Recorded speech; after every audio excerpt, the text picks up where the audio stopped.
Hi friends, welcome to finding flavours. Finding ఫ్లేవర్స్లో మనం ఈరోజు కృష్ణాష్టమి సందర్భంగా మన చిన్ని కృష్ణుడికి ఆ వేణుగోపాల స్వామికి అటుకులు అంటే ఇష్టమని అంటారు కదా, అందుకోసమని ఈరోజు అటుకులతో పొంగల్ చేస్తున్నాను.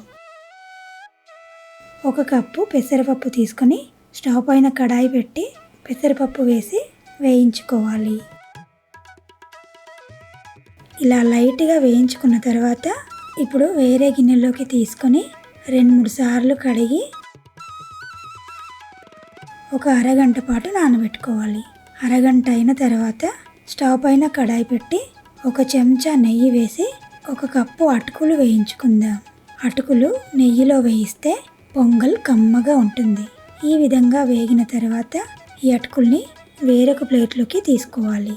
తర్వాత అదే కడాయిని స్టవ్ పైన పెట్టి 3 కప్పుల నీళ్లు పోసి మరగనివ్వాలి.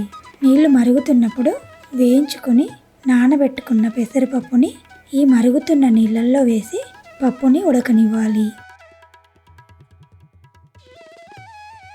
ఒక 5-6 నిమిషాల్లో పప్పు ఉడికిపోతుంది. ఈ విధంగా ఉడికిన తర్వాత నెయ్యిలో వేయించుకున్న అటుకుల్ని వేసి బాగా కలపాలి. 1 నిమిషం ఉడికిన తర్వాత అర చెంచా యాలకుల పొడి వేసి 1 కప్పు తరిగిన బెల్లం వేసి కలిపి 1 కప్పు నీళ్లు పోసి, పప్పు కదా అడుగంటుతుంది, అందుకని కలుపుతూ ఉడికించుకోవాలి.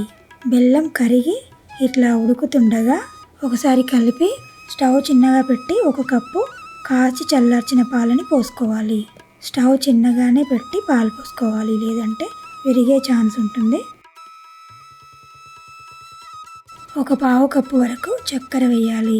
బెల్లం వేసినా సరే కొంచెం చక్కెర పడితేనే పొంగల్ కమ్మగా ఉంటుంది. ఈ విధంగా ఉడికిన తర్వాత ఇది దింపి పక్కన పెట్టి నెయ్యితో పోపు పెట్టుకోవాలి. స్టవ్ పైన పోపు గరిటె పెట్టి 1 టేబుల్ స్పూన్ నెయ్యి వేసి చిన్నగా కట్ చేసిన కొబ్బరి ముక్కలు, చిన్నగా కట్ చేసిన జీడిపప్పు, తర్వాత కొన్ని కిస్మిస్లు వేసి వేయించి అటుకుల పొంగల్లో వేసి కలపడమే. అటుకులు అంటే కృష్ణుడికి ఇష్టం అంటారు కదా, అందుకోసమని ఈ విధంగా అటుకులతో పొంగల్ చేసి ఆ చిన్ని కృష్ణుడి ప్రేమకు పాత్రలో మోదాం. ఈ వీడియో మీకు నచ్చినట్లయితే ఖచ్చితంగా ఒక లైక్ ఇచ్చి షేర్ చేసి కామెంట్ చేయండి. మరిన్ని ఇలాంటి వీడియోల కోసం ఫైండింగ్ ఫ్లేవర్స్ ఛానల్ని సబ్స్క్రైబ్ చేయండి. Thank you for watching.